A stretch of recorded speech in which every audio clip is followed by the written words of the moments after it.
जो बात वो कह रहे हैं कि एक देश के उच्च सदन के राज्यसभा के मेंबर की हत्या कर देंगे, जीप काट लेंगे, तो ये हम पे थोड़ी नहीं अटैक है, ये योगी आदित्यनाथ पे अटैक है उत्तर प्रदेश के। अगर दिल्ली में घटना घटती है तो अमित शाह पे अटैक है। ये वो दो लोग समझें। हम अपने सांसद जी की रक्षा चाहते हैं कि उनके साथ किसी भी तरीके का कोई गलत बर्ताव ना हो पाए। हम चाहते हैं बुलडोजर चले, लेकिन वो समाजवादी पार्टी का बुलडोजर ना हो, वो बुलडोजर सरकार का हो, करनी सेना वालों के घर पे चले, जो योगी आदित्यनाथ के मुंह पर करारा तमाचा मार रहे हैं और ये कह रहे हैं कि योगी आदित्यनाथ तुम माने कुछ नहीं, जो हम चाहेंगे वो होगा। तो रामलाल जी सुमन जी ने कहा है कि दो दो हाथ हो जाएंगे, तो दो दो हाथ तो होंगे। ऐसे नेता के लिए हमारे नेता आदरणीय राष्ट्रीय अध्यक्ष जी जाएंगे और उनकी हौसला अफजाई के साथ साथ कार्यकर्ताओं को मनोबल देंगे। जिसको खंजर मारा उसी को कैद कर दिया, ऐसा तो औरंगजेब करता रहा होगा।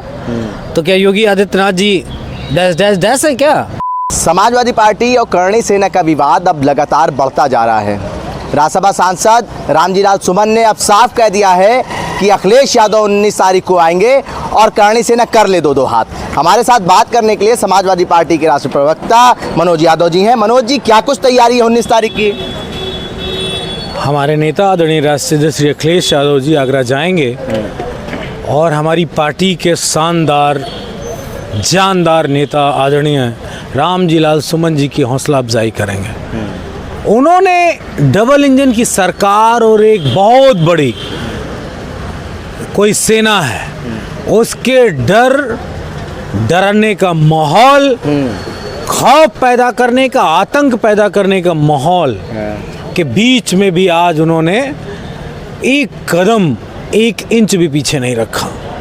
तो ऐसे नेता के लिए हमारे नेता आदरणीय राष्ट्रीय अध्यक्ष जी जाएंगे और उनकी हौसला अफजाई के साथ साथ कार्यकर्ताओं को मनोबल देंगे। और हम अपने सांसद जी की रक्षा चाहते हैं कि उनके साथ किसी भी तरीके का कोई गलत बर्ताव ना हो पाए, क्योंकि समाजवादी पार्टी का पहला और आखिरी लक्ष्य यही है कि बराबरी के साथ साथ पिछड़ों, दलितों, अल्पसंख्यक कम्युनिटी, गरीब, किसान, मजदूर, नौजवान, महिलाएं, इन सब के जान माल की रक्षा हो।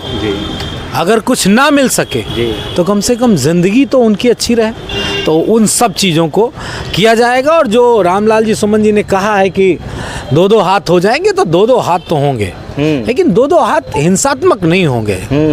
समाजवादी पार्टी संविधान को मानती, समाजवादी पार्टी हम उस बाबा साहब भीमराव अंबेडकर के संविधान को मानने वाले लोग हैं।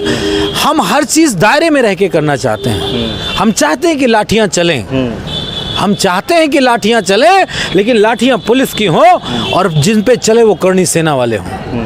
हम चाहते हैं बुलडोजर चले, लेकिन वो समाजवादी पार्टी का बुलडोजर ना हो, वो बुलडोजर सरकार का हो, करणी सेना वालों के घर पे चले, जो भारत देश के और प्रदेश के संविधान को धता बता रहे हैं, जो योगी आदित्यनाथ के मुंह पर करारा तमाचा मार रहे हैं और ये कह रहे हैं कि योगी आदित्यनाथ तुम माने कुछ नहीं, जो हम चाहेंगे वो होगा।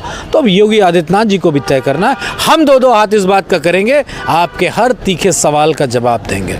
मनोज जी, जब राज्यसभा सांसद रामजीलाल सुमन ने बयान दिया था राणा सांगा को लेके, तब भी करणी सेना के लोग उनके घर पे पहुंच गए थे, घेराव कर दिया था, तोड़फोड़ कर दी थी।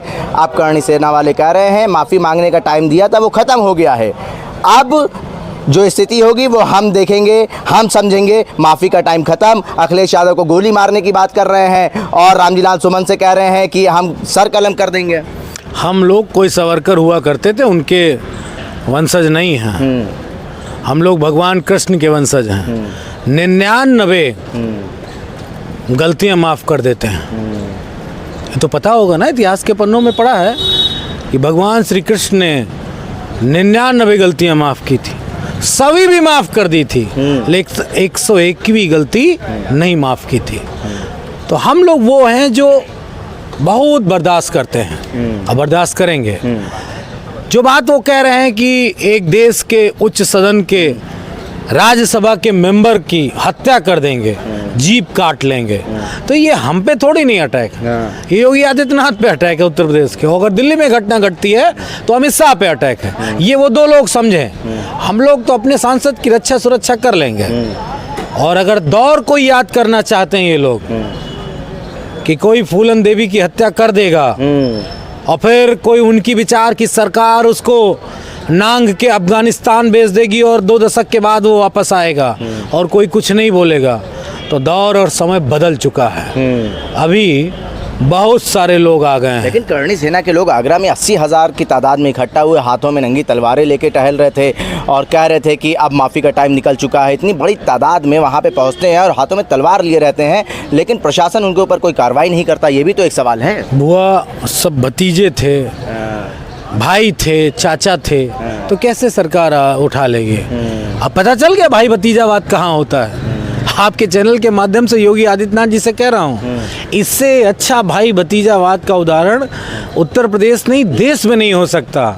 योगी आदित्यनाथ जी, राजनाथ सिंह जी या जितने भी नेता हैं क्षत्रिय समाज के बीजेपी में, आपके भाई भतीजे आगरा में नंगी तलवारें लेके तांडव कर रहे थे, डरा रहे थे, और आप लोगों ने कुछ नहीं किया। ठीक वैसे ही जैसे तमाम आक्रांता आते गए देश में और आप लोगों ने तब भी कुछ नहीं किया था और देश पे कब्जा हो गया।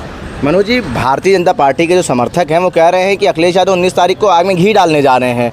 आप ये बताइए, क्या संदेश देंगे आप देशवासियों को, प्रदेशवासियों को, वहाँ जो आगरा को जा रहे हैं 19 तारीख को? हमारे नेता भारतीय संविधान के तहत बिना कोई कानून तोड़े हुए आगरा जा रहे हैं अपने सांसद के पास। इसमें कोई आग में घी डालने वाली चीज़ नहीं है। और ये समाजवादी पार्टी की पूरी तरीके से रणनीति है कि अगर हमारे नेताओं को, कानपुर में हमारे नेता के साथ अत्याचार हुआ, हमारे नेता गए, या आप पूरे प्रदेश में देख लो, जिस जगह पे प्रेम यादव थे देवरिया में, उनका घर गिराने की बात आ गई थी, उनके पिता की प्रेम यादव की हत्या कर दी गई थी, हमारे नेता गए। तो मतलब तुम हमको डराओगे भी, तुम हमें मारने की धमकी भी दोगे और हम आग में घी डालने अपने नेता की रक्षा के लिए चले जाएं तो डर है। ये बीजेपी के लोग ही कह सकते हैं। अज्ञानी, अनभिज्ञ, अनभिज्ञता का प्रतीक भाजपा के नेता होते हैं, इसीलिए इस तरह की बात कह रहे हैं। अभी बनारस वाले मिश्रा जी के ऊपर हमला हो गया और फिर उनको जेल भी भेज दिया गया। यही योगी का राज है। योगी आदित्यनाथ के कोई नेता मिल जाए तो उनसे पूछना, क्या रामराज यही होता है कि जिसको खंजर मारा उसी को कैद कर दिया? ऐसा तो औरंगजेब करता रहा होगा। तो क्या Yogi Adityanath ji dash dash dash है क्या? समझ गए होंगे मैंने क्या कहा। उनसे पूछ लेना कि योगी आदित्यनाथ जी क्या डैश डैश डैश है क्या, जो खंजर लगने वाले को ही कैद में डाल देते हैं? ऐसा तो औरंगजेब करता था। करणी सेना को क्या आप हमारी तरफ से संदेश देना चाहेंगे? हमारा ऐसे लोगों से कोई संदेश नहीं है जिन्हें भारत के संविधान को तोड़ने में मज़ा आता है। समाजवादी पार्टी उत्तर प्रदेश की सरकार से ज़रूर कहना चाहेगी, हमारे सांसद की रक्षा करिए।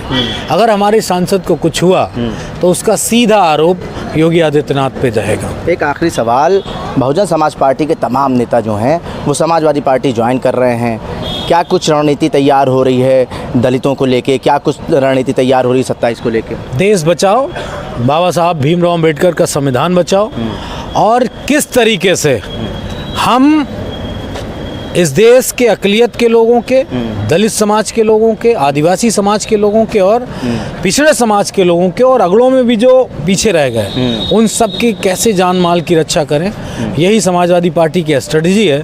इसमें बहुत सारे लोग आएंगे, हम सफ़र बनेंगे और इस भंवर से कश्ती को पार करके उस पार ले जाएंगे जहां खुशहाली होगी, अंधेरा नहीं होगा और सबके हक अधिकार की बात होगी। बहुत शुक्रिया बात करने। बहुत धन्यवाद। समाजवादी पार्टी के राष्ट्रीय प्रवक्ता मनोज यादव हमारे साथ बात करने के लिए मौजूद थे। उन्होंने कहा है जहां पे भी समाजवादी पार्टी के नेताओं के साथ अत्याचार होता है, अखिलेश यादव वहां पहुंचते हैं और इस बार भी आगरा जा रहे हैं। आगरा में सुरक्षा देना प्रदेश सरकार की जिम्मेदारी है और दिल्ली में सुरक्षा देना केंद्र सरकार की जिम्मेदारी है। भारत एक सोच के लिए आकिब मिराज खान, लखनऊ।